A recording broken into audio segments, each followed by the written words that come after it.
ay meron silang extra books sa Bible. Meron tayo tinatawag na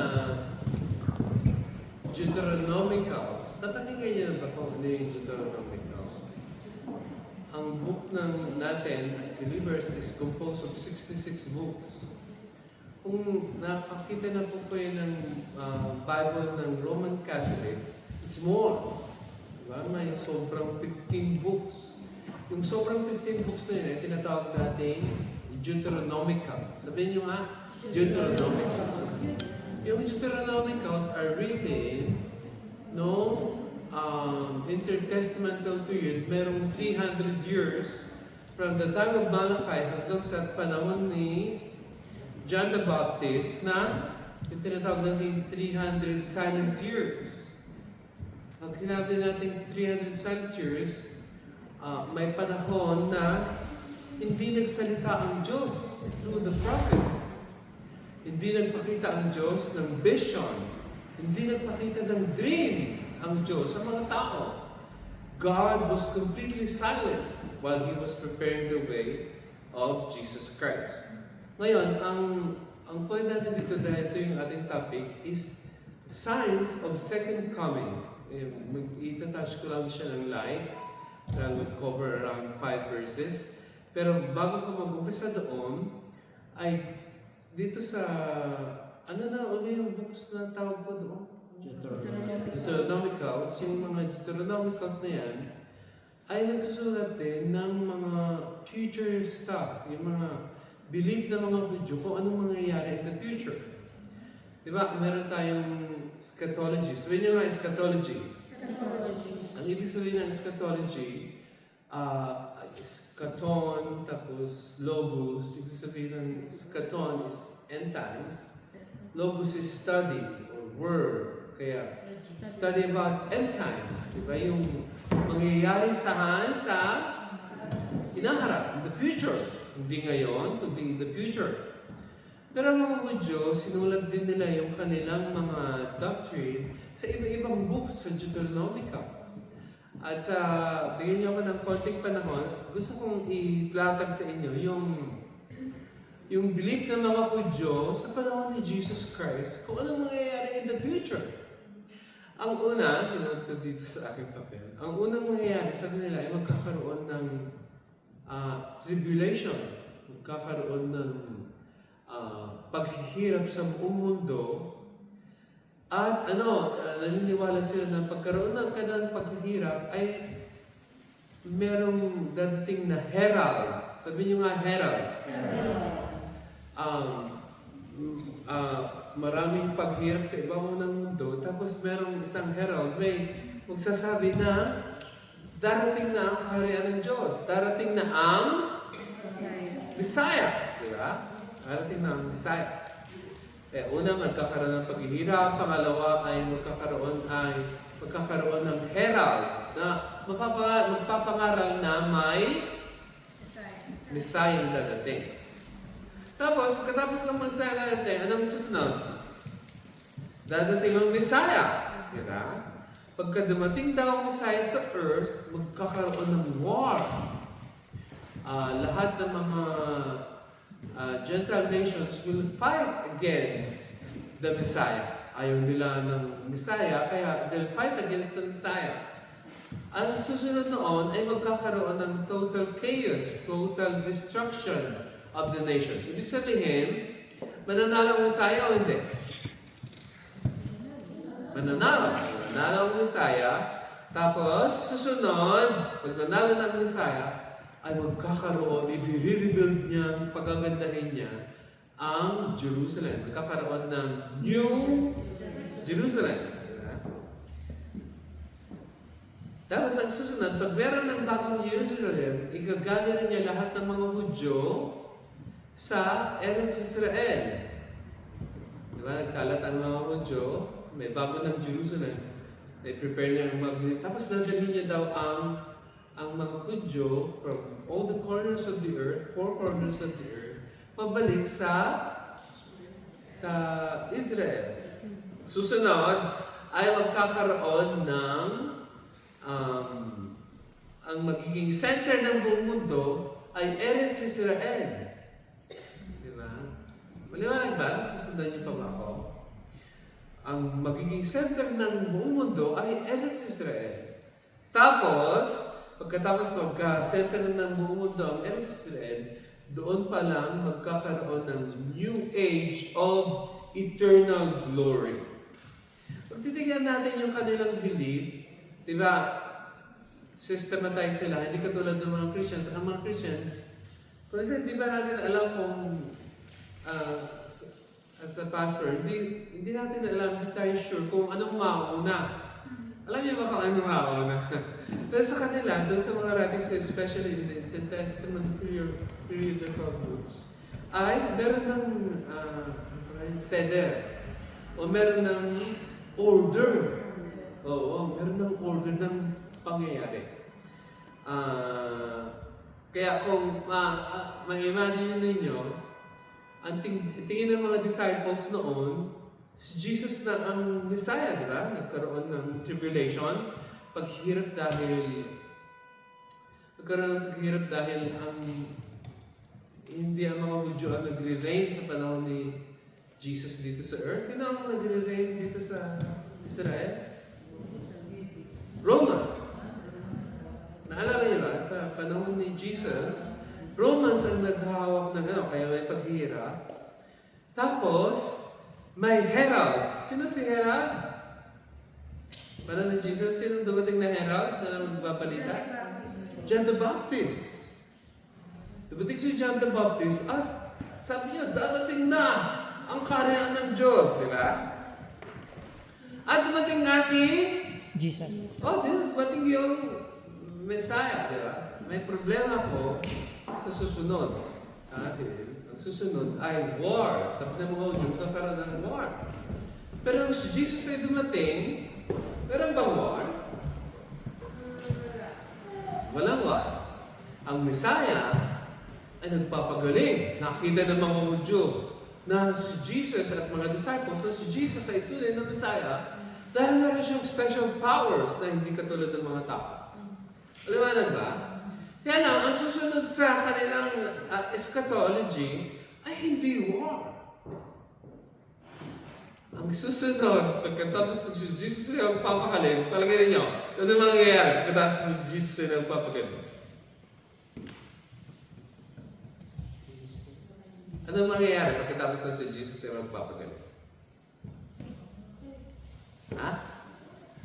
Di ba, sinasabi ko, sabi ng mga Hudyo, ay magkakaroon ng war. Instead of war, ano nangyari sa kanilang eschatology? Yung nagpapagaling na Jesus ay Namatay. Hindi nagkaroon ng war, hindi nanalo ang Messiah laban sa kanilang mga enemies. Instead, the Messiah died.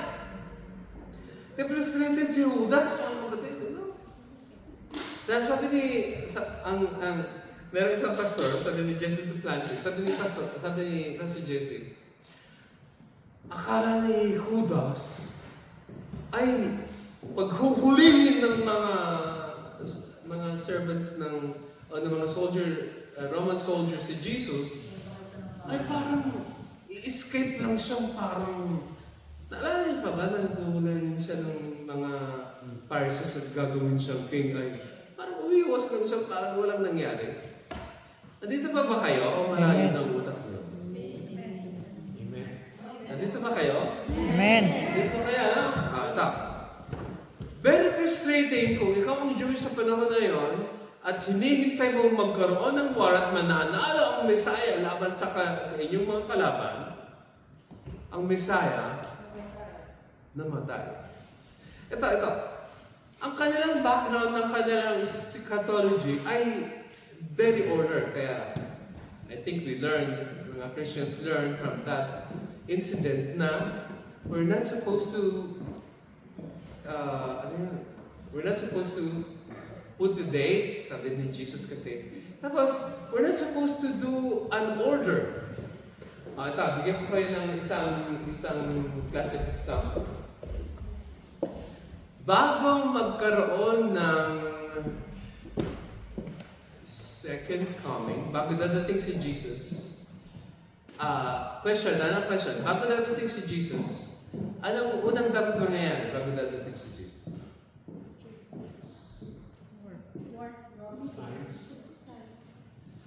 Yun yung aking message. Kakaroon sa ating mga believers, rapture. Diba? Yun ang natin. Parang given na yan. Given na. Tapos, pagkatapos na dumating si Jesus, kailan magkakaroon ng tribulation sa belief natin? Pagka dumating si Jesus, bago dumating si Jesus, ay maghihirap ang buong mundo. Diba? Magkakaroon ng paghihirap. Tapos, tapos ipipersecute ng buong mundo ang Israel, tapos doon dadating si Jesus. Naintindi niyo ba yung ating calendar? That's the way I see it. Ang problema ng mga churches is, nakadepende tayo doon kung sinong pastor mo, no? Kung siya ba ay amillennial, premillennial, di ba, pre-trib o post-trib. Nakadepende ka kung sinong pastor mo. Pero ang ibig ko sabihin, iba-iba yung order. Di ba? Hindi pare-parehas. Nagdidebate ang mga pastor, ito muna. Sa akin naman, ang aking point of view, ang problema ko, hindi ko alam kung anong mauuna. Kasi sabi ko lang yung, the way I see it, siguro, ang most logical way, bago dumating si Jesus Christ, ay rapture muna. Bakit? Alisin niya muna yung church. Bago mag-uumpisa yung Great Tribulation. Kaya, pag titignan niyo yung aking point of view, meron tayong tinatawag na pre-trib. Yung bago magkaroon ng tribulation, ay naalis na ang church. Kaya, ligtas na tayo. Hallelujah. Pero pagka titignan mo ang yung buong Bible, meron pa rin nakasulat na left behind. Alam, may maiiwan. No? Pagwari nakarapture tayo lahat. Yung ang buhay mo ay hindi totoo sa Lord, ano? Hindi ka puspos ng Holy Spirit. Maiiwan ka kapatid. Ibig sabihin, the church still on the earth sa panahon ng tribulation. At sabi ko, hindi, mauna-una ang church. Hindi, may mga maiiwan. Sino nakakaalam? I don't know. Tignan natin, no? Kasi kung minsan pagsasabihin mong final, katulad ng mga Hudyo, they had their own theology. Nung di nangyari, ano nangyari? Dito si Jesus. Si Jesus ay di tunay na Messiah. Dahil dapat itong susunod sa prophetic calendar. Maliwanag ba? Kung minsan meron ka ng sariling utak, tapos gumawa ang Diyos ng kakaiba at hindi ayon doon sa iyong schedule, sabi mo ay hindi.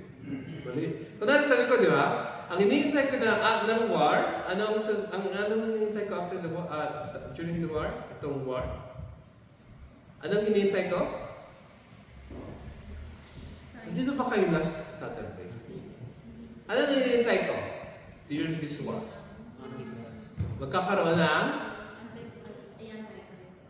peace treaty na dadalhin ng anti-Messiah, ng Antichrist.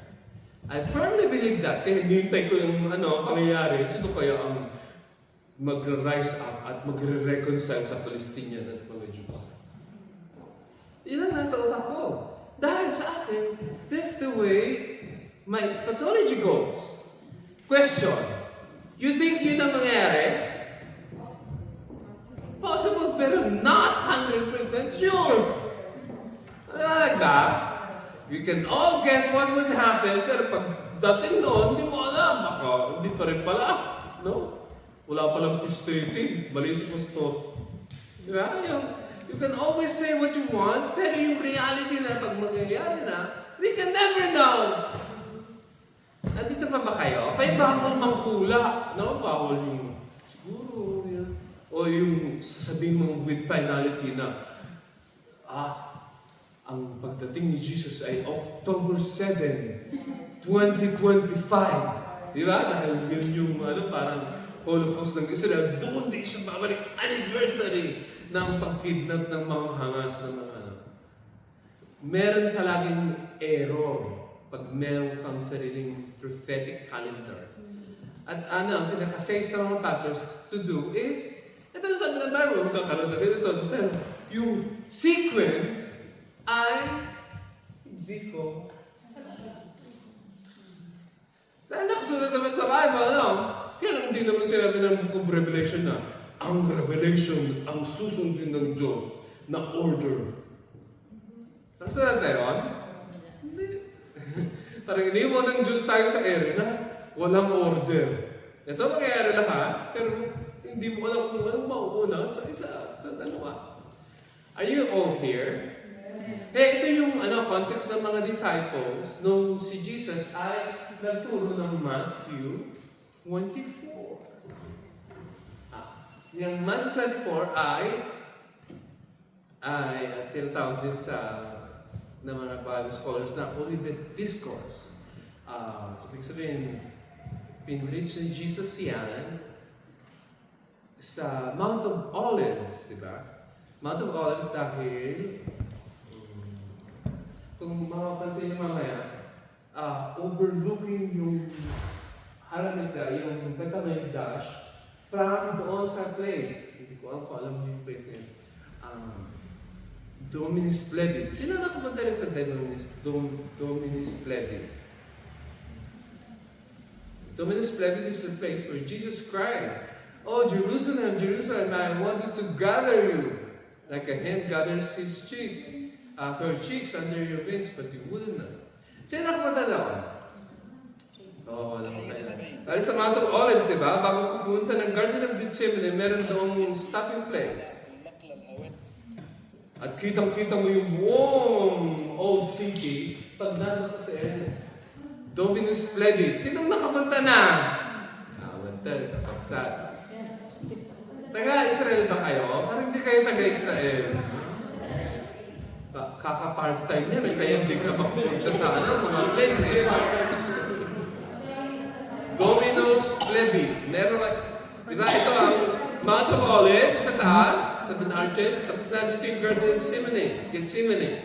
Nasa gitna yun, nasa gitna. At pag nandun ka, doon umiyak si Jesus Christ, doon nag-pray siya na, "Oh, Jerusalem, Jerusalem." Pinag-pray niya ang Jerusalem from that point. Ang tawag sa kanya ay Olivet Discourse. Kaya, punta natin yung text para hindi ka na mausin ang lahat. 1, 2, 3, go! Mabasa siya sa templo at habang naglalakad, nakita siya ng mga kagustuhan niya. Sa kanya, ang saan ng templo. Sabi niya sa inyo, ang lahat ng yan, sinasabi sa inyo, ang totoo, magigibaka yan, at walang maiiwang pagpapatong na bato. Si Jesus Christ palaging nag-preach, di ba? Iba-ibang places ang kanyang pinupuntahan. At si Jesus, unlike me, si Jesus is a, how do you call this? Jesus is a repetitive preacher. Na-preach na niya ito sa Galilee. Preach siya ulit ito. Naintindihan niyo, si Jesus, kunwari, na-preach na ni Jesus itong Mark 24, Olivet Discourse, sa Mount of Olives. Pagdating niya dito, pagbaba niya sa may temple area, inuulit niya. Pastor, bakit mo sinasabi yan? Na sinasabi ko yan dahil bakit naalala ng mga gospel writers yung mga sinabi ni Jesus? Ulit si Jesus. Ulit si Jesus. Yung sinabi niya doon sa may Galilee area, pagdating sa Jerusalem, ulitin niya ulit. Bakit si Jesus ay paulit-ulit? Mahina ang computer natin, mga kapatid. Hindi tayo, yung, kunwari kanina sabi ko, ang pinilish ko last Saturday? Hindi nyo alam. Nandito kayo, nakikinig kayo kunwari. Diba? Ang naalala mo, ang niluto ni ito, masarap. Hindi nang naalala mo. Pero yung pinilish ko nung last Saturday, hindi mo naalala. Why? Dahil kung saan, ang ating memory selective. Alam niyo, parang pinipili niya lang yung kung nag-enjoy siya sa pagkain, yun ang maalala niya. Diba? Pero yung Word of God, so lang okay, not bad. Diba? Parang hindi yun lang first priority niya. Diba? Pinipili ng memory natin yung mahalaga sa atin. Diba? Kung tapos ng service na ito. Tapos ng service na ito, paglabas mo, tinanong ka, anong message palagay mo, anong speak ng Holy Spirit sa iyo? Sasabihin mo sa akin kung anong relationship nung preaching sa buhay ko. Sa buhay mo. Naliwanag ba? And that's okay, di ba? So, si Jesus, ganoon din siya. Alam niya yung capacity ng mga tao to remember. Gusto niyang maisulat yung kanyang pinapangaral. So, repeats himself. Repeats himself over and over. Kaya gusto ko pag ako'y nag-preach, gusto ko meron akong series na ulit-ulitin ko yung message for the next 2 months or 1 month or kung ilan. Basta bakit? Para at least may maalala ka katapos ang series, mahaba si Pastor dyan, second copy. Puro lahat, facing the last days. Mahaba si Pastor. Yan, parang at least mayroon kang maalala. And Jesus made it a point to repeat himself over and over. Ngayon, kaya, bakit ko sinabi yun? Dahil kung sasabihin natin, sabi ng Pastoral Olympic Discourse, bakit nasa temple area sila? Diba si Jesus sa temple, at habang naglalakad, nilapitan siya ng mga tagasunod niya at tinuro sa kanya ang itinuro nila, ang ganda-ganda ng mga olsa.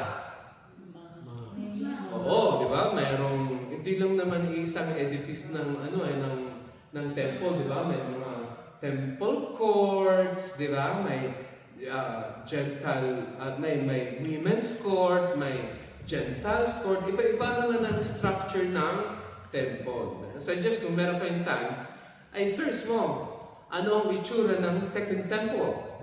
Meron siyang live replica pero maliit lang dito sa Israel Museum, no? Second temple period, yung temple ni Jesus. Ni-recreate nila, medyo maliliit lang, pero ang ganda-ganda. I hope pag meron kayong time. Libre siya sa Independence Day. Kaya, Yom Ha'atzmaut, you can go there, no? Kasama mo. Gusto mo tignan yung replica ng miniature miniature ng Second Temple period sa panahon ni Jesus Christ. Di ba, tinuro nila, bakit nila tinuro ang templo? Dahil majestic ang temple na in-rebuild ni Herod. During their time, walang mas magandang edifice or building sa buong mundo kundi ang temple.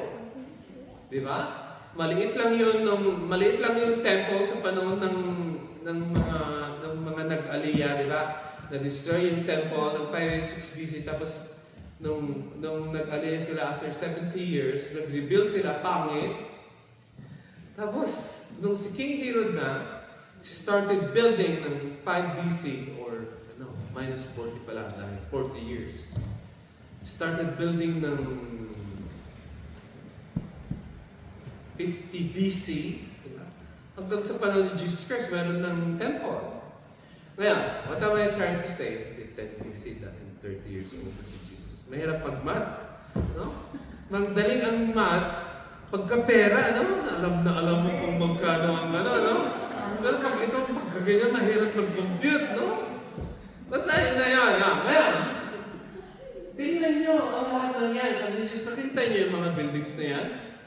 Sinasabi ko sa inyo, magiging ang lahat at walang maiiwang magkapatong na bato. Nung mababasa ko ito, bago akong believer, sabi ko parang hindi nagkatotoo ang sinabi ni Jesus. Maybe you will ask me, bakit hindi nagkatotoo ang sinabi ni Jesus? Dahil sa loob-loob ko, meron namang wailing wall. Wailing wall, di naman nagkaba. Pero yung wailing wall ay wall. Hindi siya temple. Question, meron bang temple na nakatayo sa Harabay? Wala. Ano nakatayo? Temple Mount.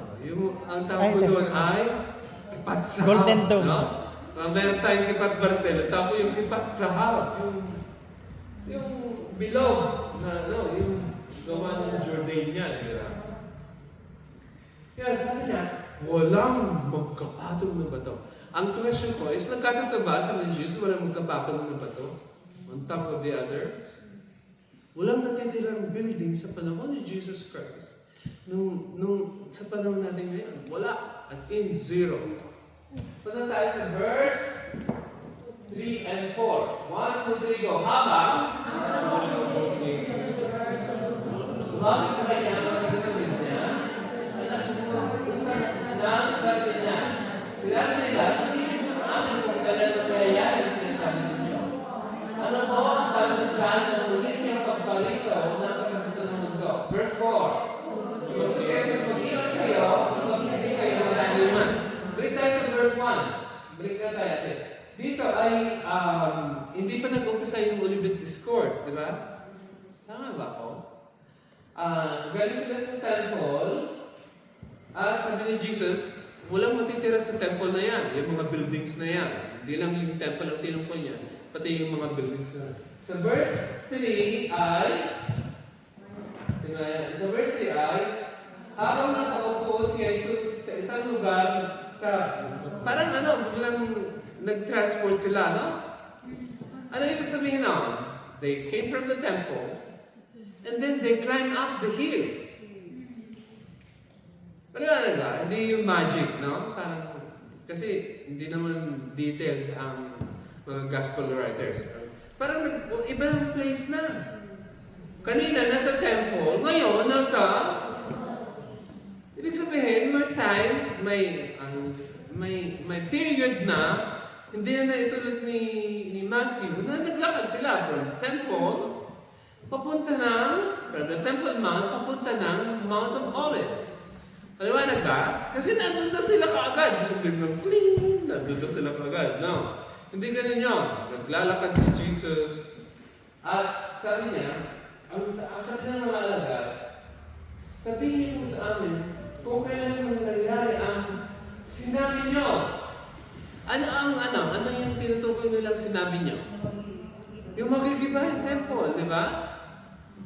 At is the best building in all of Eretz Israel and built for 40 years. Pinaganda talaga ni Aring Herod dahil gusto niyang i-please yung mga Jews, di ba? Kahit na si Herod ay Edomite at hindi siya Jewish, talagang in-honor siya ng mga king. Binubola siya dahil nga yung ginawa niyang beautiful edifice.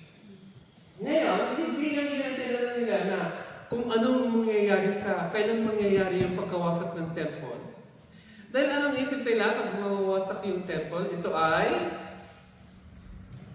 talagyan ninyo, ano ang iniisip nila pag magawasak ng temple? Ito ay sign na ng eschaton. Diba? Kakaroon ng chaos at ito ng Messiah, magbibuild siya ng New Jerusalem. Tapos may parang question sila. Ano po ang mga palatandaan muli niyong pagparito at katapusan mo daw? Dalawang question na lang. Tatlo para. Yung una ay kailan yung pagkawasak ng temple. Pangalawa ay kailan ang inyong muling pagparito.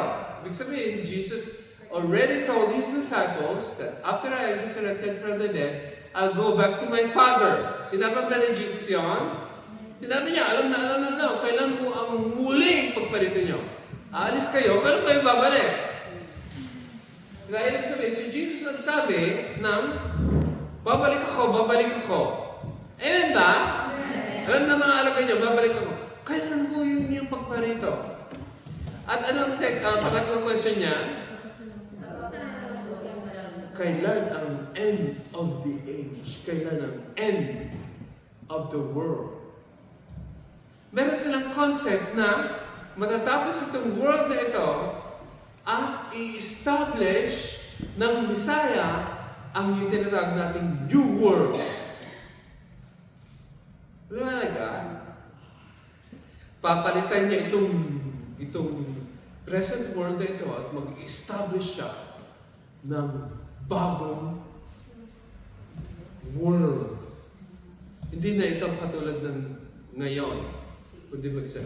Alam na alam ng mga Jews na meron mga pangyayari. At unang warning niya, anong unang warning ni Jesus? Kaya meron akong di ba, yung sinabi ko last week na may deceiver. Sa first statement ni Jesus Christ, kahit na hindi ako nagpa-finalize ng aking theology regarding eschatology, ang unang pinoint out niya ay anti-Messiah. Maliwanag ba? May darating. Diba? Na una na dumating si Jesus Christ as the Messiah, merong kontra-Messiah, Antichrist. Ano trabaho niya? To deceive. Upang mag-ingat kayo upang hindi Madaya. kayo madaya. Ang trabaho ng anti-Messiah is mandaya ng tao. Anong gusto niyang paniwalaan ng mga tao? Na si Jesus ay inferior na Messiah, ako ang tunay na Prince of Peace. Bakit? Yung Jesus ninyo, napatay, muling nabuhay daw, Prince of Peace ang tawag yun, hindi naman siya nakapag-bring ng peace between the Jews and the Palestinians. Etong anti-Messiah, anti-Christ, biglang very charismatic. At pag shake hands niya, hindi ko alam kung si Bibi pa rin ang Prime Minister, ha? Pag shake hands niya yung leader ng Palestinian Authority, at yung leader ng Israel, mag-shake hands sila, parang Oslo Accords, parang sa Camp David, na sa panahon ni Isaac Rabin at ni Yasser Arafat, diba? Pagkakasunduin niya yung two opposing forces ay bigla na lang magkakasundo. Dito na tayo sa last verse, hallelujah. Amen. Sapagkat, 1, 2, 3, go. Sapagkat marami dahil sa aking pangalan, sasabihin sila ang Kristo at marami ang kanilang ililigaw.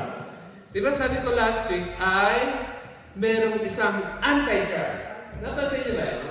Merong isang antichrist na magtatayo. Ang sabi ni Jesus, isa ba? Ibig sabihin, maraming dadating na deceivers. Ako ang Messiah, ako ang Messiah. Ibig sabihin, hindi lang yung isang proclamation na ako tapos lahat ay magbabaw na. Hindi, may mga attempt pa rin na sasabihin niya na ako ang Messiah, tapos hindi mapapatay na rin natin, hindi pala Messiah. No? Hindi pala siya yung magdi-deceive. Magdi-deceive siya ng konti, pero ang kanyang deception ay hindi, they take care of their word, universal. Siguro maluloko niya itong mga British, pero hindi niya maluloko yung mga Americans. Maluloko niya ang Antichrist na hinihintay natin na talagang siya yung tunay na Antichrist. Ang sabi ng Bible, even the elect. Sino ang elect? Jews. Hudyo. Dahil pinag-uusapan na natin, second coming, even the elect themselves. Dahil ang context naman ng sinulat ng gospel writers, yung gospels, ay yung mga Jews. Diba? Hindi naman panahon pa natin na even the elect. Tayo nga yung elect. Pero hindi tayo yung sa panahon ni Jesus Christ. Maliwanag ba? Even the Jews, ibig sabihin, ang mga Jews mismo na naniniwala na Shema Israel, and then look at him. At parang ito na ang Messiah. Hindi pala si Rabinovich, yung Melanchthon. Iba pala, no? Iba pala, di ba? Ito pala ang tunay na Messiah. Even the elect themselves. Supposedly, hindi sila naniniwala, no. We know who is the Messiah. Pero sabi ng Bible, pag hindi pa i-clean yung panahon, even the elect will be deceived. Hindi tayo. Siguro kasama na rin tayo, no? Dahil second coming na more na ganda yung mga tao. Now, ano trabaho nila?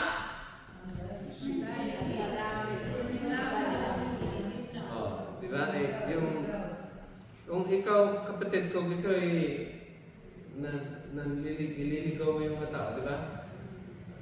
Kunwari may nagtanong sa iyo, Pastor, saan ang daan papuntang Ben Yehuda? Di ba?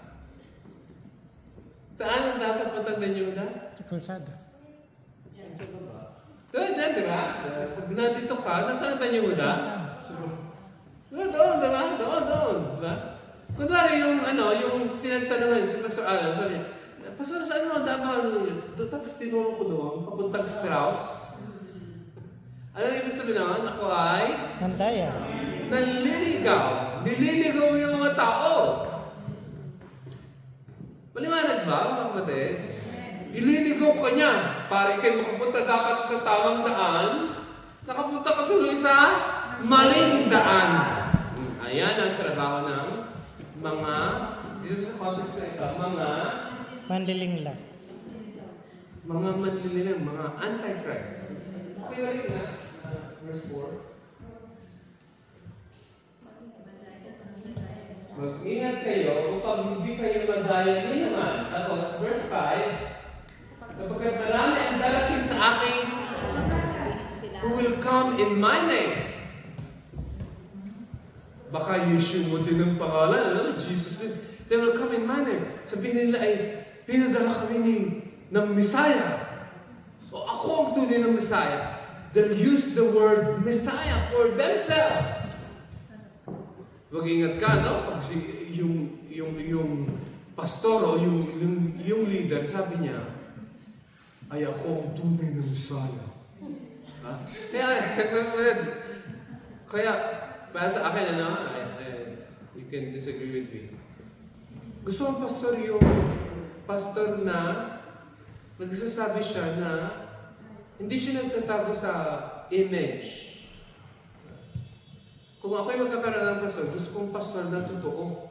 Nagagaling, sasalmon, mga mata. Diba? Yung kita ko ng tao. Hindi mo. Totoo. Santo. God bless you. Pagka gano'n na, parang ayaw kong maging pastor yun. Gusto ko yung humihinga. Pag-away sa asawa. Merong itinatag natin sa dark side. Kasi bakit gusto mong pastor ng dark side?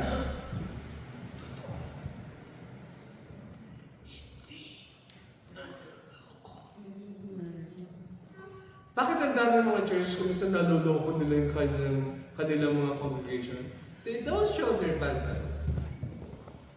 They're very holy. Ayaw ko ng pastor na gano'n. No.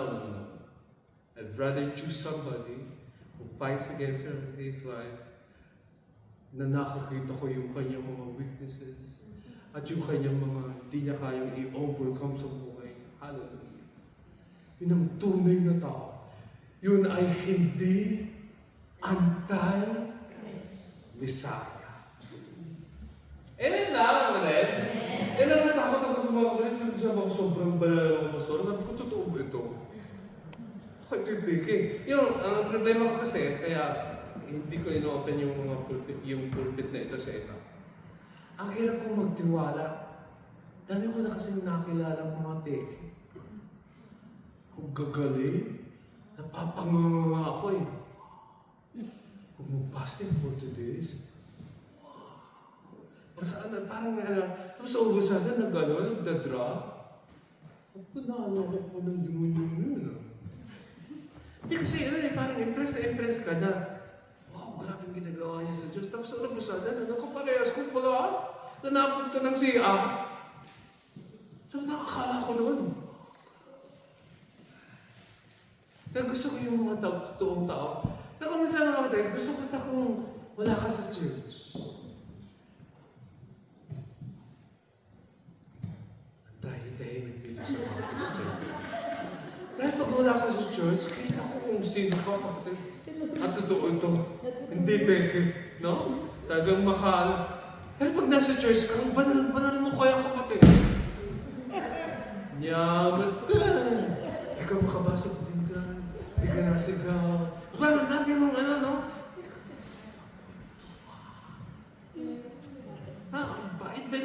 talikod, kung sino ka na.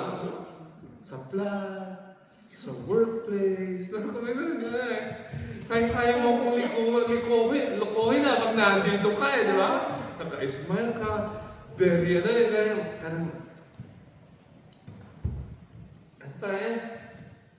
measured na yung pagkilos, paggalaw. Pag wala pa lang magaslaw ka pala. Di ba kaya meron tayong tinatawag na yung image, di ba? Kung minsan, we're trying to protect our reputation, yung ating image. Gusto mo mag-project ng image na hindi ikaw. Especially on church. Especially in church. Ang problema ko doon is you're not being true. We're all people who are on the making. We're not yet perfect. Pag perfect ka na, dapat na-rapture ka na, inunahan mo na kami. Di ba tayo tinatawag na ng Lord? We still have some errors in us. We don't really see our own motive. Di ba? Kaya sabi ko ang mahirap dito sa pulpit, pag ikaw nandito sa harapan, kitang-kita kaya kita. Kaya yung mga nasa music team, kitang-kita ko kung anong klaseng tao. Pag nandyan na ako, kitang-kita ko kung ano.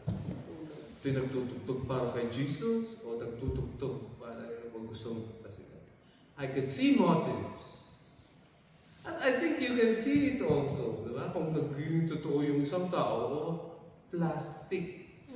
Ang mga plastic na kapatid ay kamag-anak ni Antichrist. Nagdinadaya mo ng iyong mga tao to project a picture that they are not real. That's deception. Yung gusto mong pakilala kung sino ka, tapos basta makakita ko motive mo mali. Natawag ko dyan, kung natawag natin dyan, ang style mo, bulalo. Totoo lang, di ba? You can hide from other people, not from me. Not from the Holy Spirit, not from God. Ayusin mo, di ba? Ayusin mo. Gusto mas may pa nga nakakita kitang hindi perfect. Dahil nakakita kong, wow, nagpapatotoo ka. Hindi yung talagang lahat ay ayos na ayos. Yung pala, hindi talaga ikaw yun. You've been hiding all the time. Amen ba? Sa Baptist Church na. And Father, we're really grateful. Dahil kahit hindi namin alam yung sequence ng events, hindi namin malalaman kung anong mauna maghuhuli. We still know that you're still coming back. And over, you are warning us na may mga mandarayang dadating. May mga false messiahs. May mga antichrist na pagpapakilala na silang tunay na Messiah. And Father, tonight, I pray to those people who are hearing under my voice, yung mga nakikinig sa voice nila. I pray for the spirit of discernment. I pray, Father, na ang Holy Spirit ay maging buhay sa heart namin. And Lord, makita namin, Lord, how Jesus Christ is the real truth. At Lord, dahil Ikaw, Panginoon, ay katotohanan, you wanted truth in the inward parts. You wanted us to be clean and clear, Lord. You want us na nagsiserve with our right motives.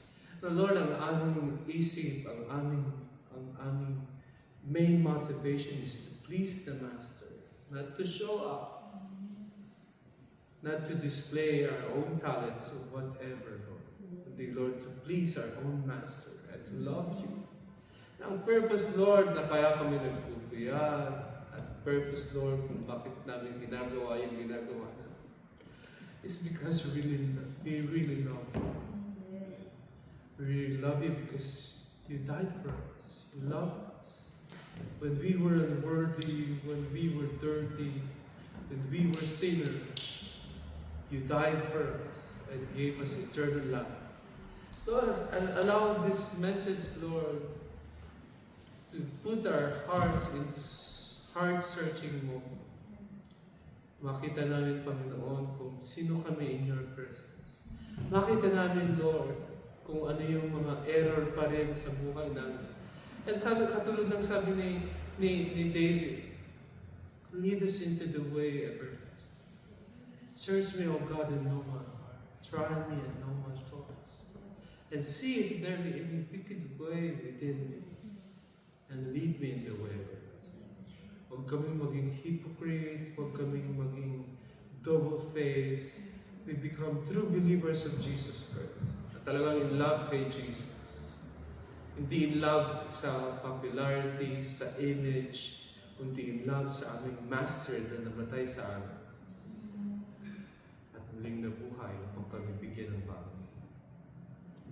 Thank you, Father, for tonight. We love you. We honor you. In Jesus Christ's name. Amen.